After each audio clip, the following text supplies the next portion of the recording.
On the night of my 25th anniversary gala, I woke up with patches of hair missing. The maid, who was secretly sleeping with my husband, had mixed chemicals in my shampoo. Oops! Nobody wants a bald wife. He is mine now. So, I decided to play along. I'm glad to have you here. Follow my story until the end and comment the city you're watching from, so I can see how far my story has reached. I woke up that Saturday morning the same way I had for 25 years, reaching across the Egyptian cotton sheets to find Carlton's side of the bed already cold. The grandfather clock in our Beacon Hill bedroom chimed 7 times, its deep resonance echoing through the master suite that had once felt like a sanctuary, but now seemed more like a beautiful prison. Today was supposed to be different. Today was our 25th wedding anniversary, and tonight would be the gala I had spent months planning. 500 guests, the city's elite, all gathered to celebrate what everyone believed was a perfect marriage. I stretched, feeling the familiar ache in my 64-year-old joints, and ran my fingers through my hair, or tried to. My hand came away with clumps of chestnut strands, far more than the usual morning loss. Confused, I sat up and looked at my pillow. Horror washed over me like ice water. My pillowcase was covered in hair. Not just a few strands, but thick patches that looked like someone had taken scissors, or worse, to my head while I slept. I stumbled to the bathroom mirror, my bare feet cold against the marble floor, and gasped at my reflection. Irregular bald patches dotted my scalp like a cruel map of destruction. Some areas were completely bare, showing pale skin that had never seen sunlight. Other sections had hair so damaged it broke off at the touch. 25 years of carefully maintained chestnut waves, the hair Carlton once claimed to love, was gone. "Bryn!" I called out, my voice echoing off the marble walls. "Bryn, I need help!" Footsteps approached quickly down the hallway. Bryn appeared in the doorway, her 29-year-old face a picture of manufactured concern. She had worked for us for 10 years, ever since she was 19 and desperate for a job. I had taken her in like a daughter, taught her everything about running our household, trusted her with our most intimate details. "Oh my goodness, Mrs. Whitmore," she gasped, pressing her hand to her mouth. "What happened to your hair?" "I don't know," I whispered, touching another damaged section. "I just woke up like this. Could it be my shampoo? Did you notice anything different about it?" Bryn stepped closer, her green eyes scanning the bathroom counter where my luxury hair products sat in their usual neat arrangement. For just a moment, I caught something in her expression. Not shock, but satisfaction. It flickered so quickly I almost convinced myself I had imagined it. "Well," she said slowly, picking up the bottle of shampoo I had used the night before, "this does look a little different. The color seems off." I grabbed the bottle from her hands. The familiar amber liquid inside now had a strange greenish tint, and when I unscrewed the cap, the scent was wrong. Instead of the usual botanical fragrance, there was a harsh chemical smell that made my eyes water. "Someone tampered with this," I said, the words feeling surreal as they left my lips. "Someone put chemicals in my shampoo." Bryn's face transformed then, the mask of concern sliding away to reveal something cold and calculating. She leaned against the marble counter, crossing her arms, and smiled. It was not a kind smile. "Oops," she said, her voice light and mocking. "Nobody wants a bald wife, especially not at 64. He's mine now, Roberta." The casual cruelty of her words hit me harder than the physical destruction of my hair. This wasn't an accident. This wasn't even a crime of passion. This was calculated, deliberate, and designed to humiliate me on the most important day of our marriage celebration. "You did this," I said, not a question but a statement. "You destroyed my hair." "I did," she confirmed with a shrug. "Carlton deserves better than a dried-up old woman clinging to her past beauty. He deserves someone young, someone who can give him what you never could." My legs felt weak, and I gripped the edge of the marble vanity for support. "What are you talking about? Carlton and you are finished," Bryn interrupted. Have been for years, really. You just never noticed because you were too busy playing the perfect society wife, planning your little parties and charity luncheons while ignoring what your husband actually needed. She moved closer, and I could smell her perfume. My perfume, the expensive French fragrance Carlton had given me for Christmas. Seeing her wear it felt like another violation, another theft of my identity. How long? I asked, surprised by how steady my voice sounded despite the earthquake happening inside my chest. 2 years, she said proudly. 2 wonderful years of actually being appreciated, of being loved by a man who knows quality when he sees it. 2 years. While I had been planning dinner parties and managing household staff and believing that my marriage was simply going through a quiet phase, my husband had been sleeping with the woman I trusted to run my home. The woman I had helped, mentored, treated like family. The gala is tonight, I said weakly. 500 people are expecting— Oh, the gala will go on, Bryn assured me. Carlton wouldn't want to disappoint his business associates, but you won't be attending, not looking like that. Maybe you can help serve drinks in the kitchen instead, if we can find you a hat to cover that mess. She turned to leave, then paused at the doorway. By the way, you might want to start looking at apartments, small ones. Carlton's lawyer will be calling soon. The sound of her heels clicking down the hardwood hallway faded, leaving me alone with my destroyed reflection and the overwhelming scent of chemical damage. I sank onto the marble bench beside the vanity, my hands shaking as the full scope of their betrayal began to register. They had planned this. Not just the affair, but this specific humiliation. They wanted me to look pathetic at my own anniversary celebration, to appear so damaged and pitiful that no one would question Carlton's eventual decision to leave me. They were counting on my vanity, my pride, my desperate need to maintain appearances. I picked up my phone to call my hairstylist, then remembered it was 7 in the morning on a Saturday. Even if I could reach someone, what could they do? The damage was too extensive, too deliberate. No amount of styling could hide the bare patches or repair the chemical burns on my scalp. For 25 years, I had played by their rules.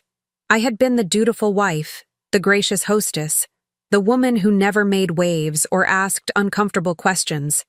I had trusted, supported, and sacrificed for people who saw me as nothing more than an obstacle to their happiness. But as I sat there in my marble bathroom, surrounded by the expensive trappings of a life built on lies, something new began to grow inside me. Not anger, not yet. Something colder, more calculating. Something that felt remarkably like the patience of a predator who had finally identified her prey. I stood up slowly, studying my damaged reflection one more time. Then I reached for my phone and began making calls. Not to hairstylists or makeup artists or anyone who might help me look presentable for tonight's gala. I called my lawyer. After all, if Carlton and Bryn thought they could destroy me with chemicals and cruelty, they had severely underestimated exactly who they were dealing with. I had spent 25 years learning to be the perfect wife. Now it was time to learn how to be the perfect enemy. 3 hours after my devastating discovery, I sat in the leather chair across from my attorney's mahogany desk, a silk scarf wrapped carefully around my damaged hair. Margaret Chen had been handling my family's legal affairs for 15 years, and her expression grew more grim with each detail I shared. "Chemical hair destruction, you said?" she asked, making notes in her precise handwriting. "That could constitute assault, Roberta. Have you considered filing criminal charges?" "Not yet," I replied, surprised by how calm I sounded. "I need to understand the full scope of what they're planning first." Margaret leaned back in her chair, studying me with the sharp intelligence that had made her one of Boston's most respected family attorneys. "You're not acting like someone who just discovered her husband's infidelity. Most clients come in here emotional, demanding immediate action." I touched the silk scarf self-consciously. 25 years of marriage teaches you that emotional reactions rarely produce the best outcomes. "What do you want me to do?" "I want you to quietly review all our financial arrangements, joint accounts, Properties, investments, insurance policies, everything. I suspect Carlton has been making changes I'm unaware of. Margaret nodded, already reaching for her phone to call her investigative team. What about the anniversary gala tonight? Will you attend? I stood up, smoothing down my navy dress. Of course I will. Carlton and Bryn are expecting me to hide in shame, to cancel the event or make excuses. Instead, I'm going to play the role they least expect. Which is? For the first time that day, I smiled genuinely. The perfect, oblivious wife. The drive back to Beacon Hill gave me time to think. Carlton's Lexus was gone from our circular driveway, which meant he was probably at his office, making final arrangements for tonight's event. Or perhaps he was somewhere else entirely, celebrating his successful humiliation of the woman who had stood by him for 25 years. I found Bryn in the kitchen, arranging white orchids with the easy confidence of someone who believed she had already won. She looked up when I entered, clearly expecting to see a broken, defeated woman. Instead, I had stopped at a boutique wig shop and purchased a chestnut piece that, while not perfect, was close enough to my natural color to fool casual observers. "Oh," she said, disappointment flickering across her face. "You fixed your hair problem." "Just a temporary solution," I said lightly, moving to the coffee machine. I called my stylist. She's coming by at 3 to assess the damage and create something appropriate for tonight's gala. It was a lie, of course, but Bryn didn't need to know that. "I've been thinking about what you said earlier," I continued, measuring coffee grounds with steady hands. "About Carlton needing something different. You're probably right." Bryn set down her orchid arrangement, clearly surprised by my calm response. "I am?" Of course. Marriage is work, and perhaps I've been too focused on appearances, on maintaining our social obligations, to notice what Carlton actually needed. I turned to face her, keeping my expression neutral. "How long did you say this has been going on?" 2 years, she repeated, watching me carefully. 2 years, I mused. And I never suspected. I suppose that says something about how disconnected we've become. This wasn't the reaction she had expected. Bryn had prepared for tears, rage, desperate attempts to save my marriage. She hadn't prepared for rational conversation about her betrayal. "You're taking this surprisingly well," she said suspiciously. "What choice do I have?" I asked, pouring coffee into 2 cups. "If Carlton is happier with you, then perhaps it's time for me to accept that and figure out my next steps." I offered her a cup. "Would you like some coffee? We should probably discuss the practical arrangements." Bryn accepted the coffee but didn't drink it. "What kind of practical arrangements?" "Well, if Carlton is planning to leave me, I'll need to know so I can prepare financially. Find a smaller place to live, perhaps. Adjust my lifestyle expectations." I took a sip of my coffee, watching her face over the rim. "I assume he'll want to handle this quietly, avoid any messy legal battles that might damage his business reputation." We haven't discussed the details yet," Bryn stammered. "Of course not. These things take time to plan properly." I sat down at the kitchen island, gesturing for her to join me. "Tell me about your relationship with Carlton. I'm curious what he found in you that he felt was missing in our marriage." For the next hour, Bryn talked, and I listened, filing away every detail, every casual revelation, every piece of information she unknowingly provided about their affair and their future plans. Carlton wanted to wait until after the gala to begin divorce proceedings. They had already looked at condominiums in the Back Bay. Bryn had been using my credit cards to purchase clothes for their weekend trips to the Cape. Carlton had been telling her intimate details about our financial situation, our marriage problems, even my private medical appointments. "He says you're impossible to live with," Bryn confided, apparently believing we were now allies in some twisted way. Always concerned with what other people think, never spontaneous, never really present in the moment. That does sound frustrating for him, I agreed. A man needs a woman who can match his energy, his passion for life. Exactly. Bryn's eyes brightened. Carlton is so vital, so full of life. He deserves someone who appreciates that. And you clearly do. I do. I love everything about him, his ambition, his intelligence, even his moods. He's never boring, never predictable. I nodded thoughtfully. It sounds like you two are very compatible. I'm glad he found that kind of connection. By the time Carlton returned home at 4 o'clock, Bryn and I appeared to be the best of friends, planning the evening's final details together. He paused in the kitchen doorway, clearly confused by the domestic harmony he found. "How are the preparations going?" he asked carefully, his gray eyes moving between us. "Wonderfully," I said, rising to kiss his cheek as I had done thousands of times before. "Bryn has been invaluable today. I don't know what I'd do without her." Carlton relaxed slightly, apparently relieved that I wasn't creating the emotional scene he had probably expected. "Good. The caterers should arrive at 5 and the musicians at 6. Everything is ready," I assured him. "I just need to get dressed. Will you be wearing your navy suit or the charcoal?" "Navy," he said, already heading toward his study. "I have a few calls to make before guests arrive." I watched him go, noting how he avoided eye contact, how his shoulders carried the tension of a man with secrets. Then I turned to Bryn, who was observing this interaction with fascination. "He seems nervous," she commented.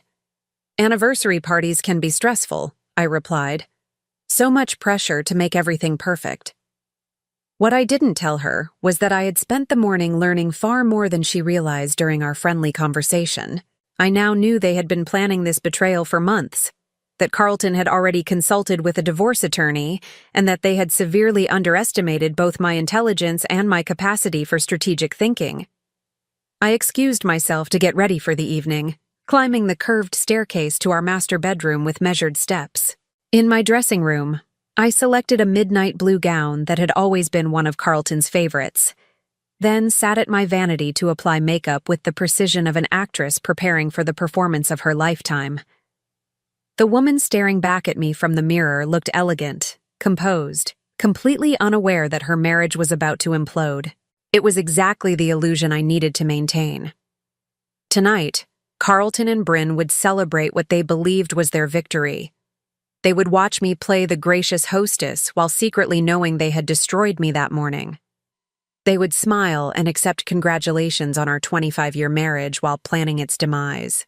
But they had made one crucial error in their calculations. They had assumed that a woman who had spent decades perfecting the art of social grace would crumble when faced with betrayal. Instead, I had simply learned a new role to play. I adjusted my wig one final time, checked my lipstick, and prepared to give the performance of my life. After all, the best revenge often begins with letting your enemies believe they've already won.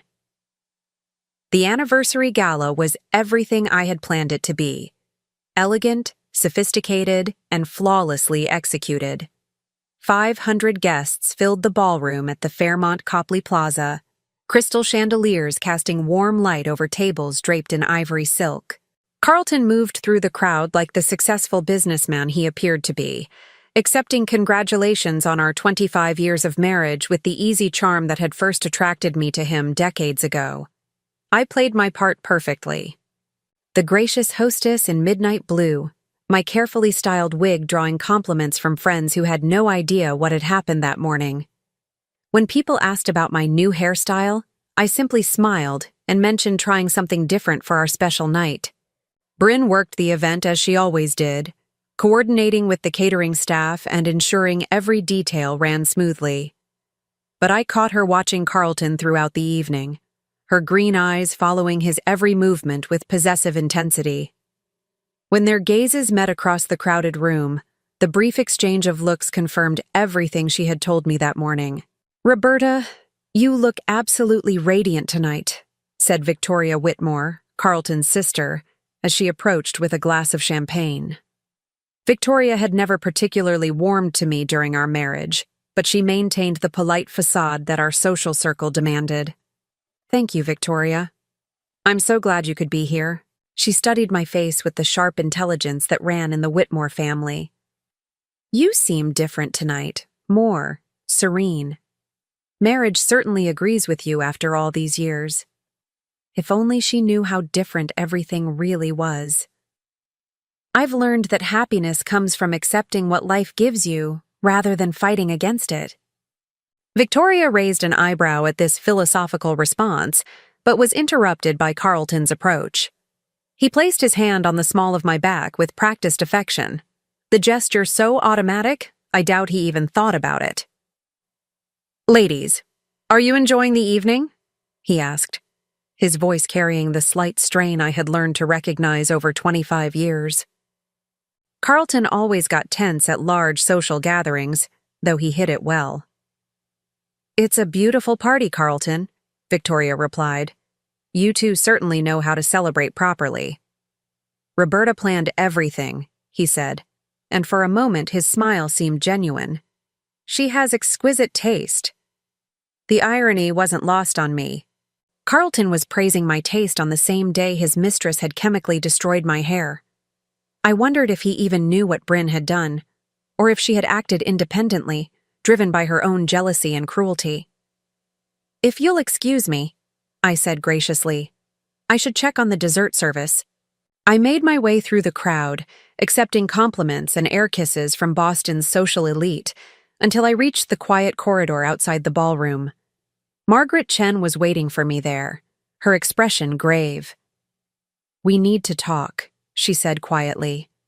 "What I found today changes everything."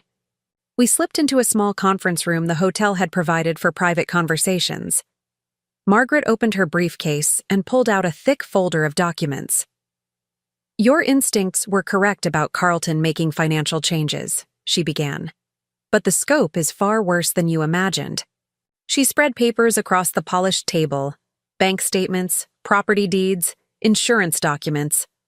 My chest tightened as I recognized account numbers and signatures, but also saw names and amounts I had never seen before. "Carlton has been systematically moving assets into offshore accounts for the past 18 months, Margaret explained. "The Cayman Islands account alone contains $800,000. $800,000, money that should have been in our joint investments, our retirement planning, our shared future that apparently no longer existed." "There's more," Margaret continued. "He's been taking out loans against your joint properties without your knowledge, using forged documents with your signature. The house in Beacon Hill now has a $700,000 lien against it." I sank into one of the leather chairs, the weight of Carlton's betrayal settling over me like a heavy blanket. It wasn't just an affair. It wasn't even just the cruelty of destroying my hair on our anniversary. This was systematic financial abuse, carefully planned over months or even years. How is this legal? How could banks accept my signature without my presence? "They shouldn't have," Margaret said grimly. "But Carlton has relationships with these institutions going back decades. They trusted him, and he exploited that trust." She pulled out another document, this one official-looking with a government seal. "But this is the most shocking discovery. I ran a background check on Bryn Morrison, as you requested. I looked at the document, not understanding at first what I was seeing. Birth certificate, family records, employment history. Then one line jumped out at me, and I felt the room spin slightly. Father, Charles Whitmore. Charles Whitmore, Carlton's father who had died 5 years ago. Bryn is Carlton's half-sister, Margaret said quietly. Charles had an affair with her mother in 1994, but never acknowledged paternity. Bryn's mother died when she was 17, and she's been on her own ever since. My mind raced through the implications. Bryn hadn't just stumbled into our lives as a young woman needing work. She had sought us out deliberately, knowing exactly who we were, what we represented, what she felt she was owed. Does Carlton know? I whispered. I believe he does. Look at this. Margaret showed me another document, a DNA test dated 6 months ago, confirming the biological relationship between Carlton and Bryn Morrison. 6 months ago. right around the time their affair had escalated from casual flirtation to full sexual relationship. The timing couldn't be coincidental. "They're not just lovers," I said, the pieces falling into place with sickening clarity. "They're partners in stealing everything Charles Whitmore left behind. Everything that should have been shared with his legitimate family. It appears so. The offshore accounts, the property loans, even some of the business contracts Carlton has signed recently, they're all structured to benefit both of them while leaving you with nothing." I stood up and walked to the window, looking down at the Boston Common where couples strolled under streetlights, believing in the permanence of love and trust. How naive they seemed from this height. How innocent in their faith that the people closest to them would never deliberately destroy them. "There's one more thing," Margaret said softly. "Bryn is pregnant." The words hit me like a physical blow. I turned from the window, searching Margaret's face for some sign that she was mistaken. "How do you know?" "Medical records from her doctor's appointment last week. She's 8 weeks along." 8 weeks. Which meant the baby had been conceived right around the time Carlton began the most aggressive phase of moving our assets offshore. They hadn't just been planning an affair, they had been planning a complete family replacement. Carlton would divorce me, marry his half-sister, and raise their child using money stolen from our 25-year marriage. The genetic implications made my stomach turn, but I forced myself to focus on the immediate legal realities. What are our options? We file immediately for separation of assets and freeze all joint accounts. We petition the court to reverse the unauthorized loans and recover the offshore funds. And we gather evidence of the systematic fraud for both civil and criminal proceedings. I nodded, surprised by how calm I felt despite the magnitude of what I had learned. Perhaps it was shock, or perhaps it was the relief of finally understanding the full scope of what I was fighting against. "How long do we have before they realize we know?" "Not long. Once we start the legal process, Carlton will be notified within 48 hours. Through the conference room's window, I could see the ballroom where our anniversary celebration continued. Carlton was probably making his toast right now, thanking everyone for sharing this special milestone with us. Bryn would be standing at the back of the room, her hand resting protectively over her still flat stomach, watching the man she thought she had successfully seduced away from his boring old wife. They had no idea that their carefully constructed plan was about to implode. "Begin the filings first thing Monday morning," I told Margaret. "Everything you mentioned, asset protection, loan reversal, fraud charges, all of it." "What about tonight? Will you confront them?" I gathered my composure, straightening my shoulders and checking my reflection in the conference room's mirror. The elegant woman looking back at me showed no trace of the devastating knowledge I now carried. "No," I said firmly. "Tonight, I'm going to go back to my anniversary party and continue being the perfect wife. I'm going to smile and dance with my husband and thank our guests for celebrating our 25 years of marriage." Margaret looked puzzled. "Why?" "Because the best part of any game is watching your opponents celebrate their victory right before they realize they've lost." I returned to the ballroom just as Carlton was finishing his toast. He raised his champagne flute toward me, his face glowing with what anyone else would interpret as marital devotion. "To my beautiful wife, Roberta," he said, his voice carrying across the silent room, "who has made these 25 years the foundation of everything good in my life." The guests erupted in applause. I smiled graciously and raised my own glass, meeting Carlton's eyes across the crowded room. "To foundations," I said quietly, knowing only I could appreciate the irony. After all, foundations could be built up, but they could also be completely destroyed. The Monday morning after our anniversary gala arrived gray and drizzling, perfectly matching my mood as I sat in our sunroom watching Carlton prepare for what he believed was just another ordinary day. He hummed while reading the Financial Times, occasionally glancing up to smile at me over his coffee cup. The picture of a contented husband who had successfully celebrated 25 years of marriage. If only he knew that I had spent the weekend documenting every piece of evidence Margaret Chen would need for the legal filings that were about to destroy his carefully constructed deception.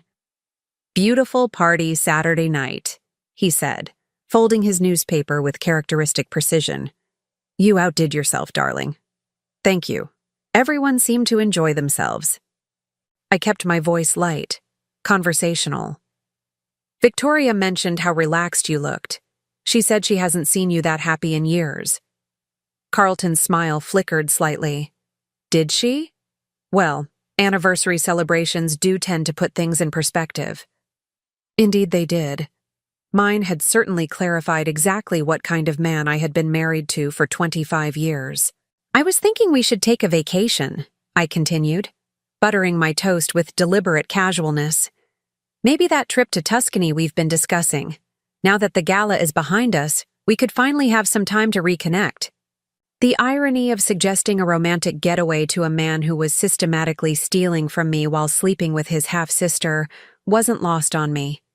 But I needed to maintain the illusion that I remained blissfully unaware of their betrayal.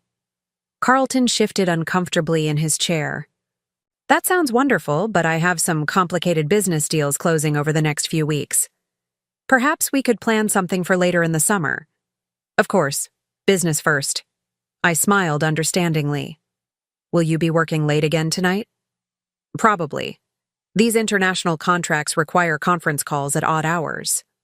International contracts. More like international banking, moving our stolen assets beyond the reach of American courts.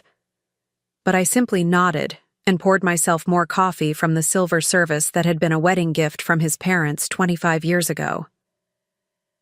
"I'll have Bryn keep dinner warm for you." At the mention of Bryn's name, Carlton's entire posture changed. His shoulders relaxed, his breathing deepened, and for just a moment his professional mask slipped to reveal something almost tender. It was the way he used to look when thinking about me, back when our marriage was real. "Actually," he said, his voice carefully neutral, "I've been meaning to discuss Bryn with you." My pulse quickened, but I kept my expression mildly curious. "Oh?"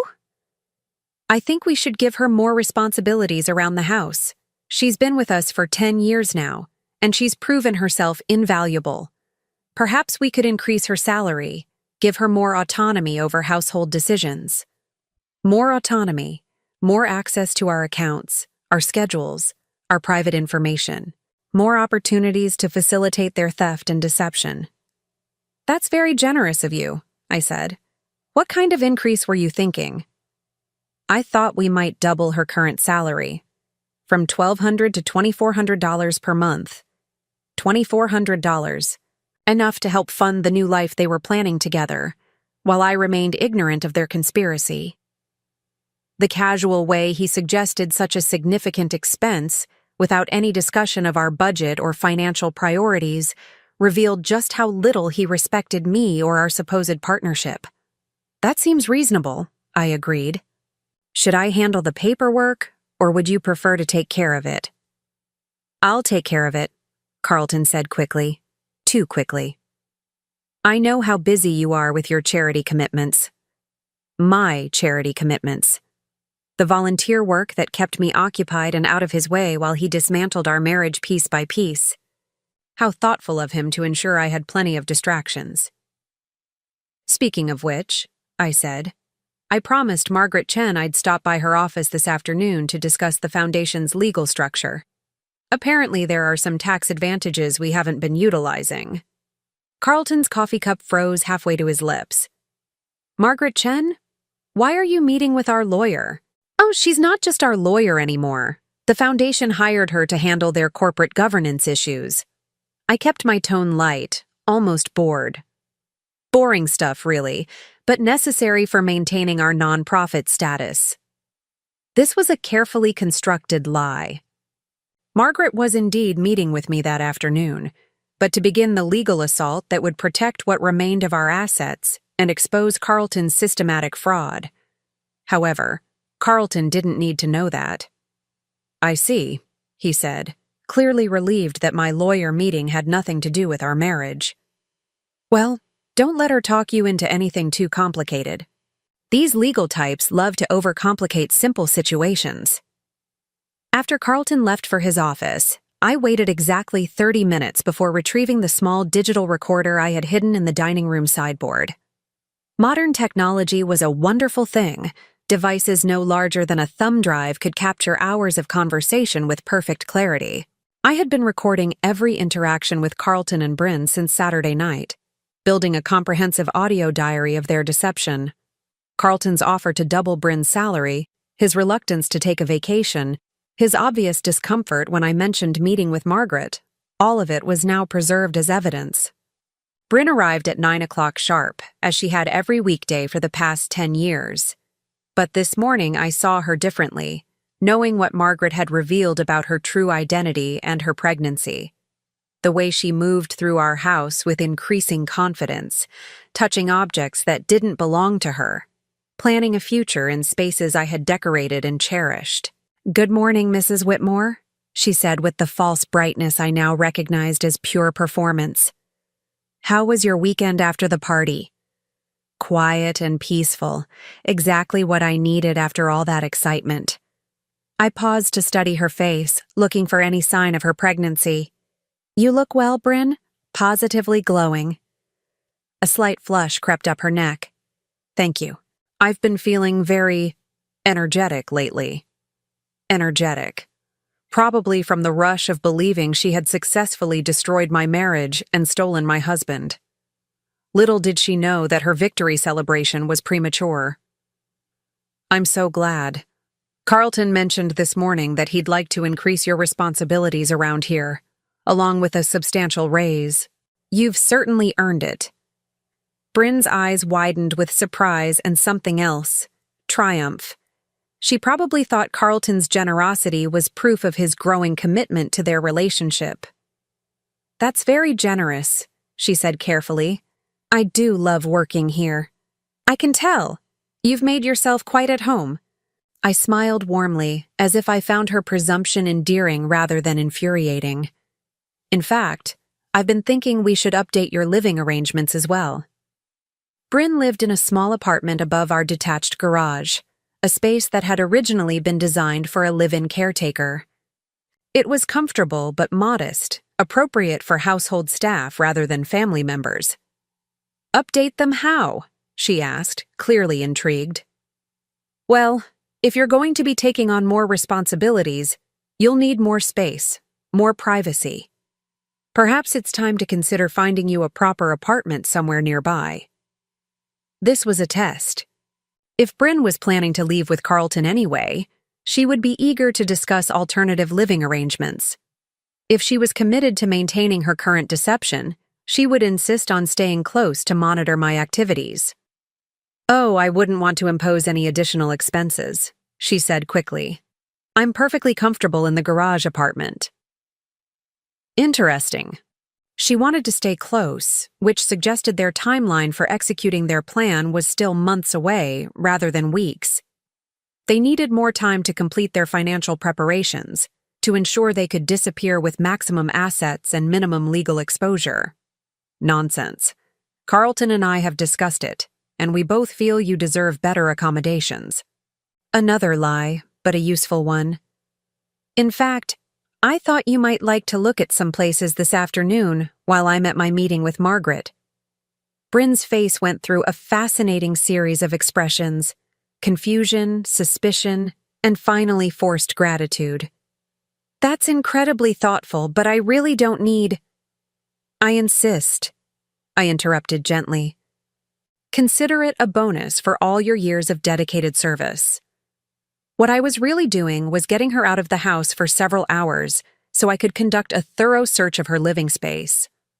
Margaret had given me a list of documents to look for: bank statements, correspondence, anything that might provide additional evidence of the conspiracy against me. After Bryn reluctantly agreed to spend the afternoon apartment hunting, I called Margaret to confirm our afternoon meeting. But first I had work to do.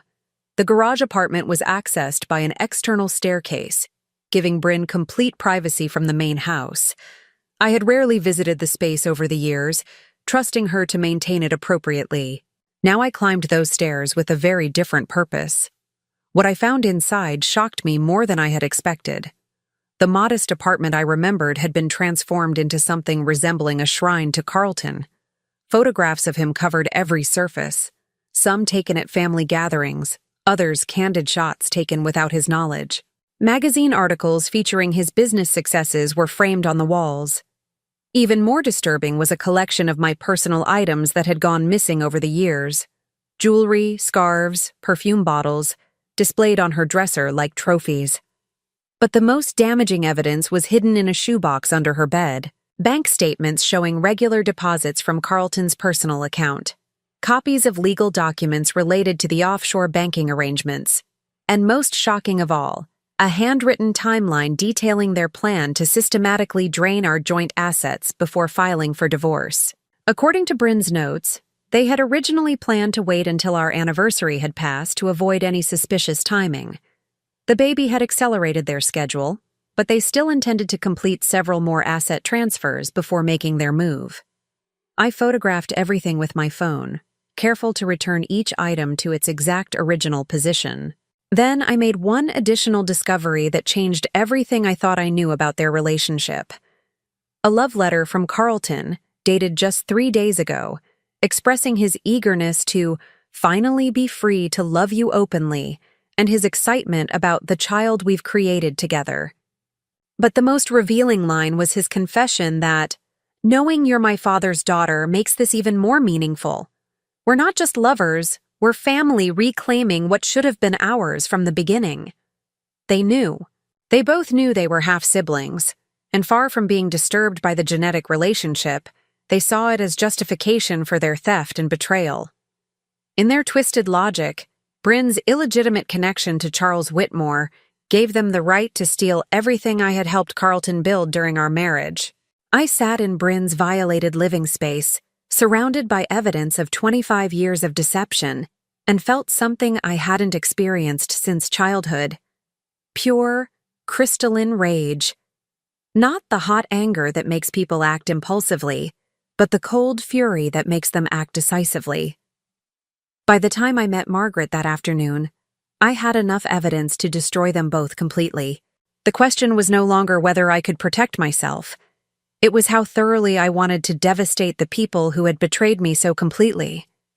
As it turned out, the answer was very thoroughly indeed. 3 weeks had passed since I discovered the full scope of Carlton and Bryn's betrayal, and I had spent every day of that time preparing for this moment. Tonight was the annual Whitmore Foundation Charity Gala, an event I had organized for 15 consecutive years, raising millions for children's literacy programs across New England. It was also going to be the stage for the most important performance of my life. The ballroom at the Four Seasons sparkled with understated elegance. 800 guests mingled beneath crystal chandeliers. The cream of Boston society gathered to support a worthy cause while enjoying an evening of fine wine and strategic networking. Carlton moved through the crowd with his usual confidence, accepting praise for our foundation's work as if he had been personally teaching children to read rather than systematically stealing from the organization's benefactors. I watched him from across the room, noting how he kept glancing toward the service entrance where Bryn was coordinating with the catering staff. She looked radiant in a black cocktail dress that cleverly concealed her growing pregnancy, now 12 weeks along according to the medical records Margaret had obtained. Her hand would occasionally drift to her still flat stomach in an unconsciously protective gesture that made my chest tighten with rage. They thought they were so clever, carrying on their affair in plain sight while I remained the oblivious wife. What they didn't know was that I had been recording their every conversation, documenting their every move, and preparing a trap so comprehensive that escape would be impossible. "Roberta, you look absolutely stunning tonight," said Patricia Ashworth, the wife of Boston's most prominent federal judge.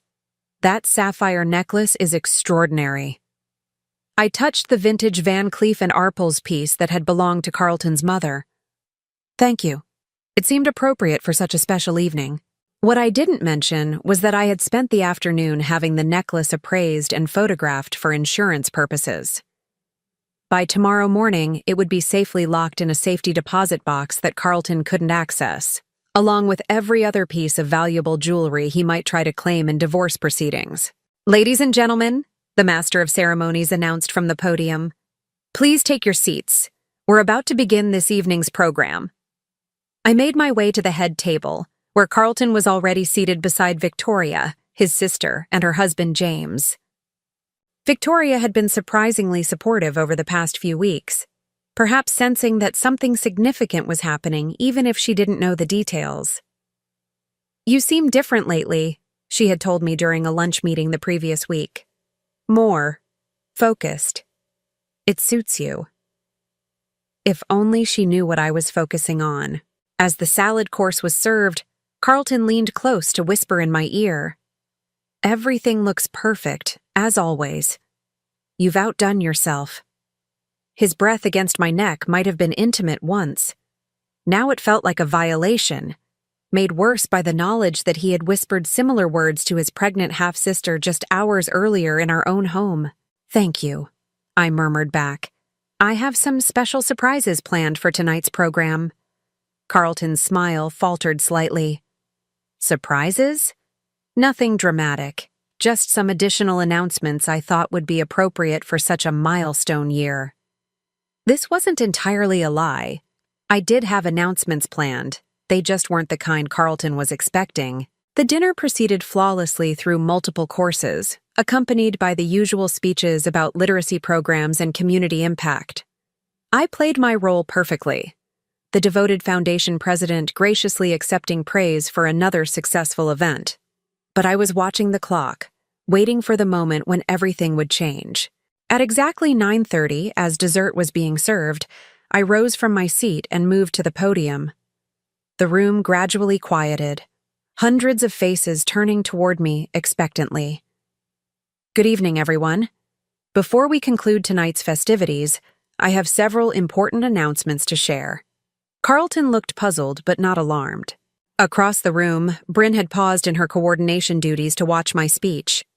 "First, I'm delighted to report that this year's gala has raised $2.8 million for children's literacy programs." Enthusiastic applause filled the ballroom. I waited for it to subside before continuing. "However, recent financial audits have revealed some irregularities in our foundation's accounts that require immediate attention. Effective immediately, all financial transactions will be suspended pending a comprehensive investigation by federal authorities." The applause died abruptly. Confused murmurs rippled through the crowd. Carlton's face had gone pale, his wine glass frozen halfway to his lips. "I want to assure everyone that these irregularities appear to be the result of unauthorized access to foundation accounts by individuals with administrative privileges.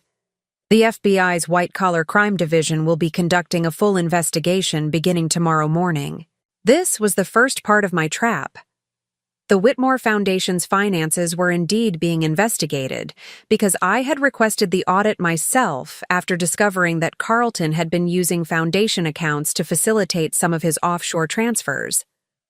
The federal investigation was real, and it would lead directly to his other criminal activities.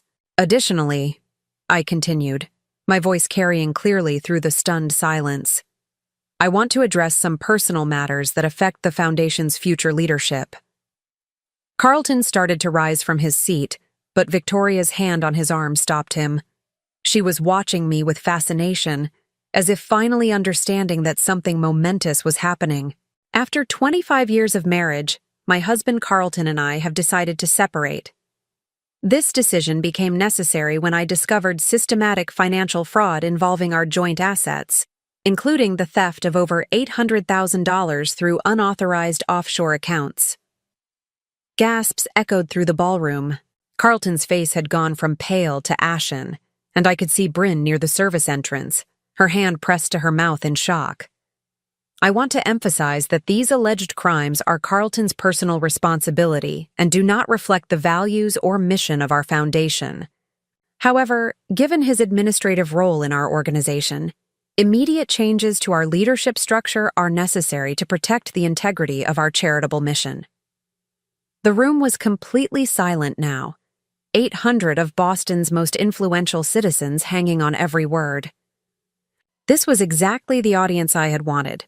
People whose opinion Carlton valued, whose social approval had always mattered to him more than simple human decency. Furthermore, I said, my voice growing stronger with each revelation, I recently learned that the individual responsible for facilitating these financial crimes is someone we trusted completely. Our longtime household manager, Bryn Morrison. What makes this betrayal particularly shocking is that Ms.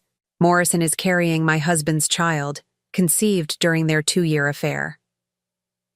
The collective intake of breath was audible. Several women at nearby tables reached for their wine glasses, needing something to steady themselves. Carlton had half risen from his chair again, his mouth opening and closing soundlessly. But perhaps most disturbing of all, I continued, knowing this final revelation would destroy any remaining sympathy for their situation. Recent DNA testing has confirmed that Ms. Morrison is Carlton's half-sister, the illegitimate daughter of his deceased father, Charles Whitmore. This time the gasps turned to sounds of genuine horror. Incest was shocking enough, but incest combined with theft and betrayal created a level of scandal that would destroy Carlton's reputation permanently. I share these painful personal details only because they directly impact our foundation's credibility and future operations. When people entrusted with charitable funds abuse that trust for personal gain, the entire philanthropic community suffers. I paused, scanning the faces in the crowd. Some showed sympathy, others disgust, but most displayed the kind of fascination people feel when witnessing a spectacular downfall. Effective immediately, Carlton Whitmore has been removed from all positions with the Whitmore Foundation. A new board of directors, composed entirely of independent community leaders, will assume control of our operations while federal investigators complete their work. Carlton finally found his voice. "Roberta, this is... You can't..." "I can, and I have," I said calmly. "The paperwork was filed this afternoon. Federal marshals are currently executing search warrants at our home and at your office, securing evidence for the criminal investigation." This was true. While Carlton and Bryn thought they were preparing for another evening of secret glances and stolen moments, federal agents were photographing every document in Carlton's study and downloading every file from his computer. "Ladies and gentlemen," I concluded, "I apologize for ending this beautiful evening on such a difficult note. However, I believe transparency and accountability are essential values, especially in charitable work. The Whitmore Foundation will continue its mission under new leadership, stronger than ever." I stepped back from the podium to scattered, uncertain applause. Some people seemed unsure whether they had witnessed a courageous act of whistleblowing or a spectacular act of public revenge. I didn't particularly care which interpretation they preferred. Carlton was on his feet now, moving toward me with desperate urgency, but hotel security personnel whom I had briefed earlier intercepted him before he could reach the head table. "Mrs.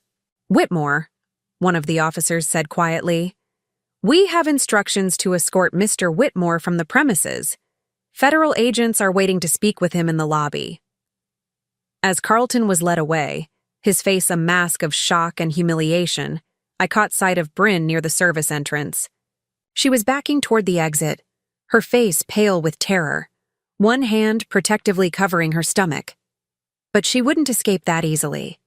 Federal agents were waiting for her as well, with questions about her role in facilitating Carlton's financial crimes and her use of fraudulent identification to gain employment in our household. Victoria approached the podium, her expression a mixture of admiration and concern. "Are you all right?" she asked quietly.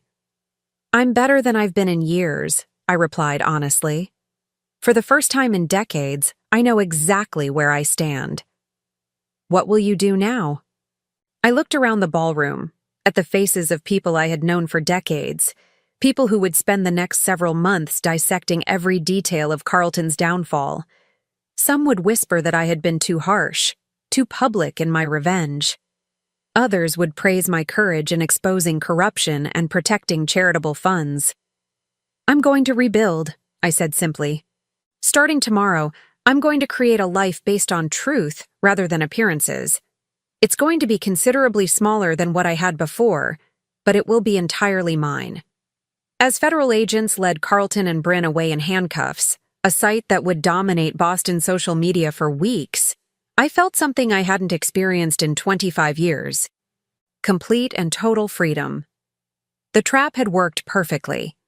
Carlton would face federal charges for fraud, money laundering, and theft.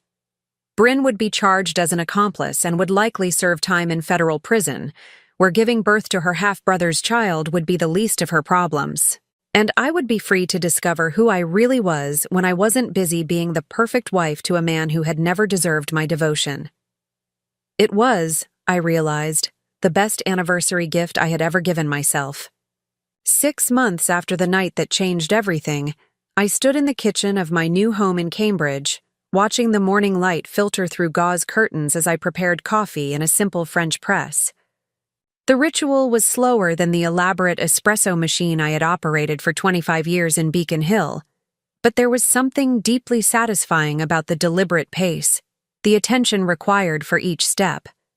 My new life was full of such small revelations. The house itself was a Victorian cottage I had purchased with my own money that had been rightfully mine all along, once federal investigators finished unraveling Carlton's financial deceptions. It was perhaps 1/10 the size of our former mansion, but every square foot belonged entirely to me.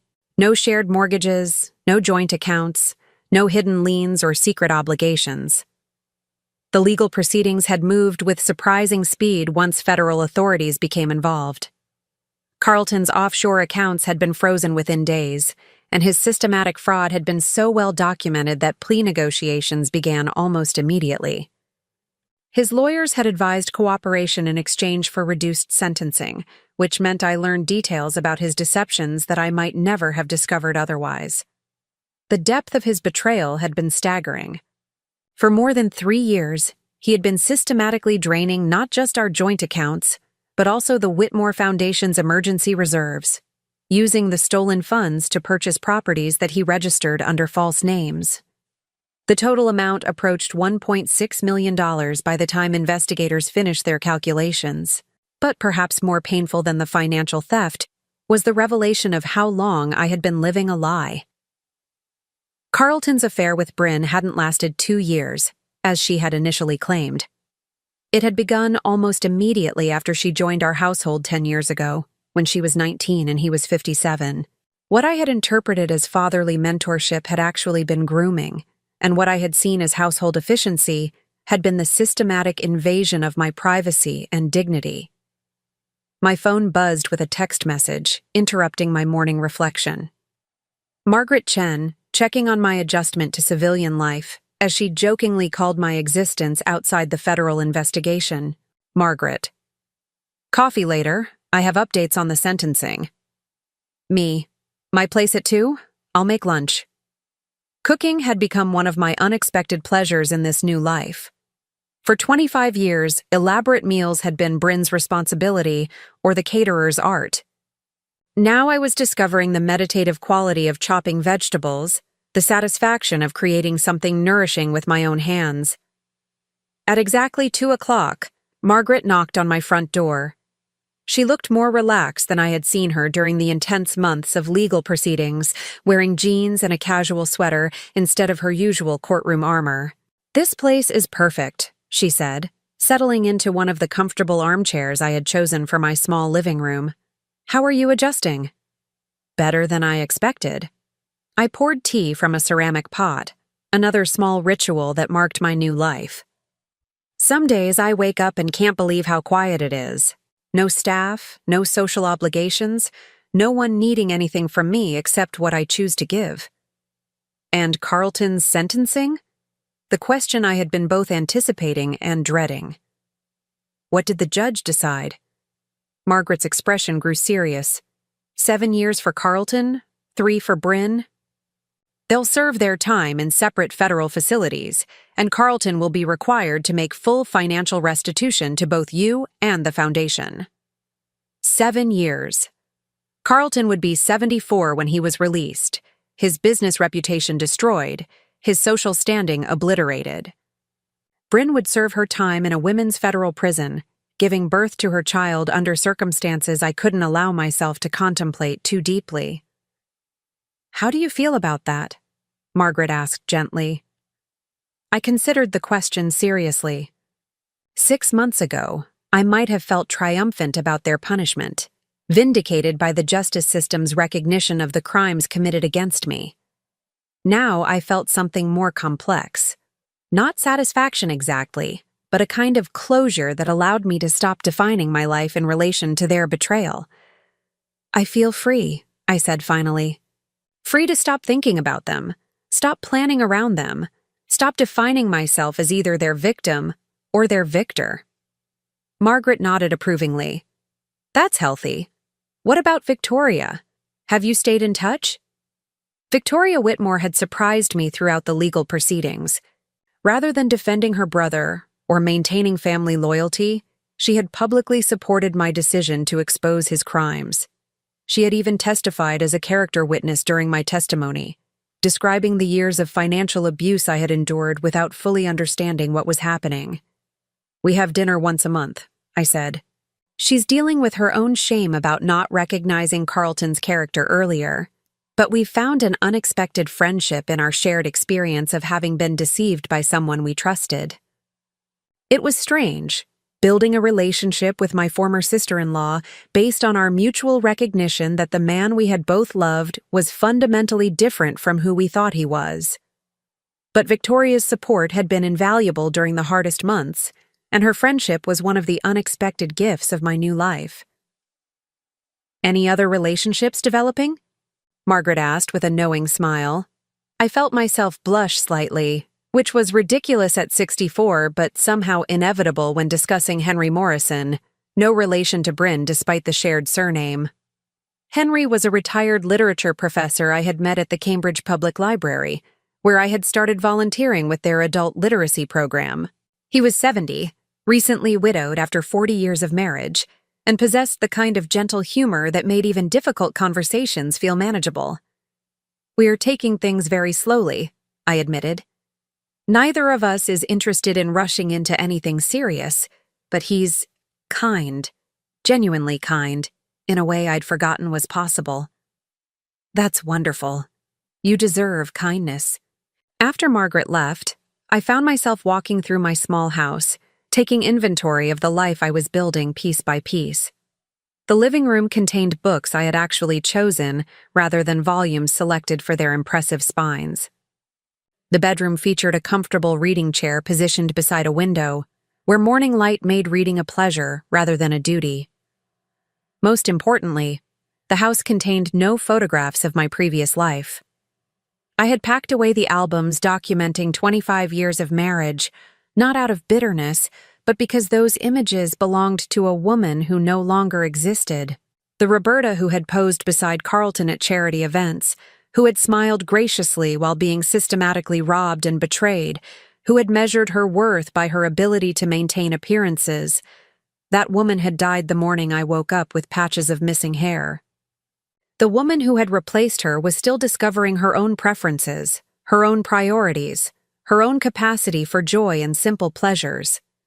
My hair had grown back, healthier than before, and now cut in a shorter, more practical style that required no elaborate maintenance. I had kept one of the expensive wigs from my recovery period, not the one I had worn to Carlton's sentencing, but a simpler piece that I sometimes used when I wanted to feel more formally presented. Most days, though, I preferred my natural hair, gray-streaked and unpretentious. The doorbell rang again, interrupting my reflection. Through the window, I saw Henry on my front porch, holding a small bouquet of daffodils and wearing the slightly nervous expression he always displayed when making unplanned visits. "I hope I'm not intruding," he said when I opened the door. "I was walking past and thought you might enjoy these. The first of the season." This was typical of Henry. Small gestures offered without expectation, attention to details like seasonal flowers and personal preferences. He had learned that I loved daffodils during one of our library conversations, and he remembered such things without making them feel like obligations.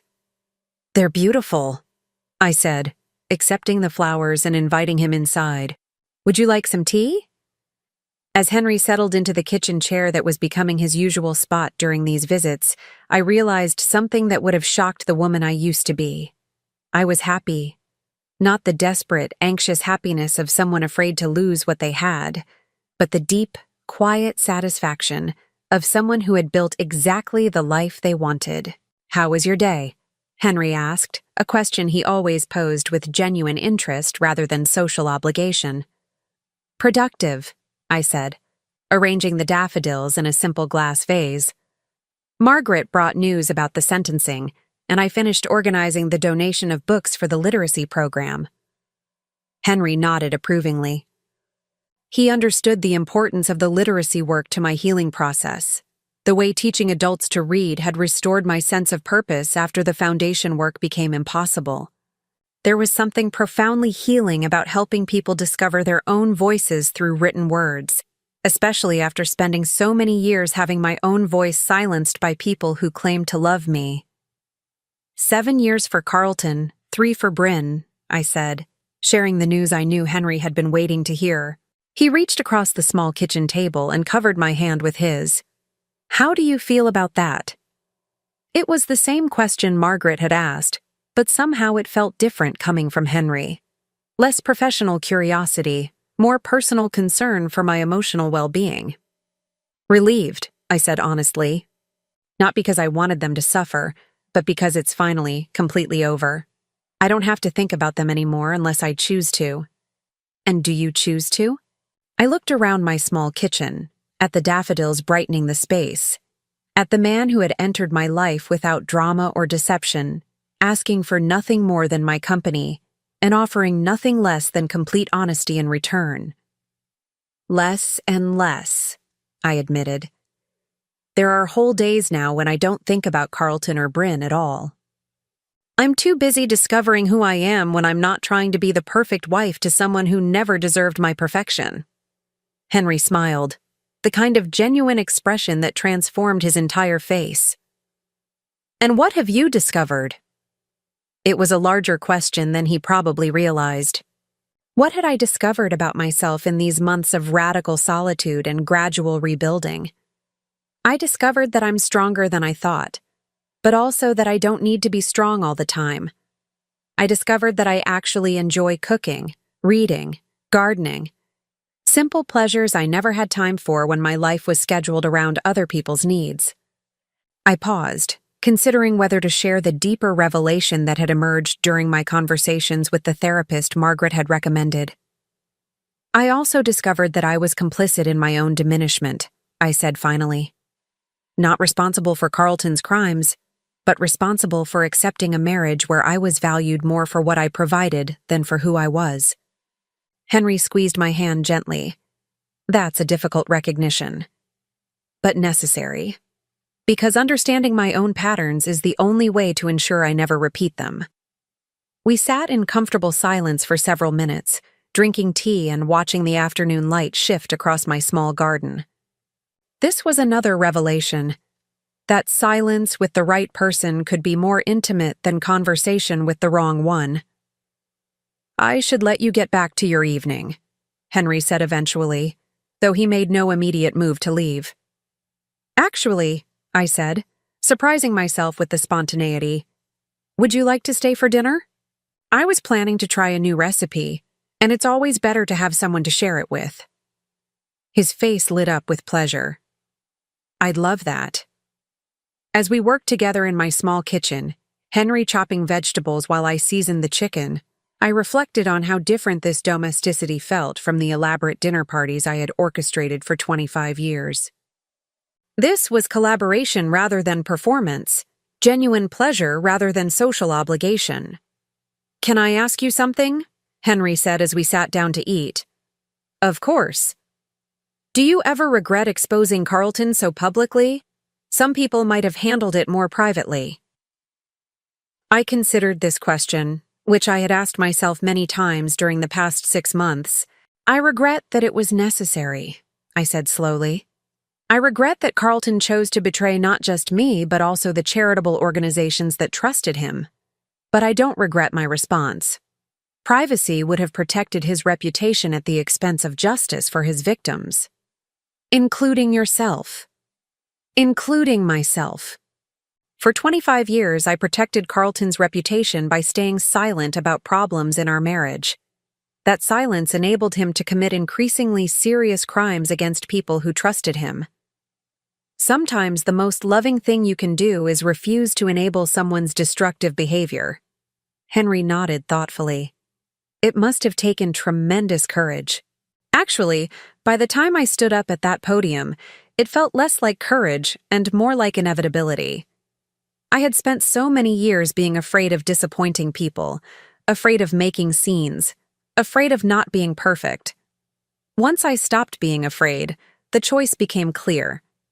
After dinner, we moved to my small living room, where Henry built a fire in the fireplace, while I selected music from the collection of recordings I had been building. Jazz and classical pieces I had always loved, but never felt free to play when Carlton was home. "This is nice," Henry said, settling beside me on the couch with the comfortable distance of two people who were still learning each other's boundaries. "It is," I agreed. "Simple and honest and completely mine."